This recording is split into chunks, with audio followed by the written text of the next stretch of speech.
Wala ka ng pera. Scatter pa. 'Di ba? Galing mo eh. Magkano na lang yung sinasahod mo, scatter mo pa.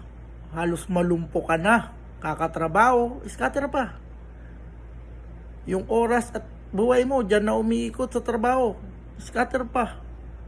Kung binili mo ng bigas yan, binili mo ng pagkain yan, di nabusog ka pa.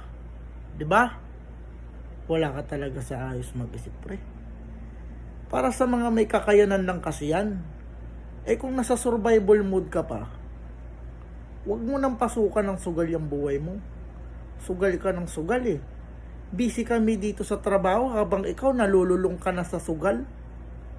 Tandaan mo yung pagkalulong sa sugal, para ka rin nalulong sa droga niyan. Mahirap na makaligtas dyan. Wala ka talaga sa ayos mag-isip. Pag pinagsasabihan ka, masama pa loob mo. Keso sa'yo ba ako nanghihingi ng pangsugal ko? Tapos ngayon magra-runs ka sa akin?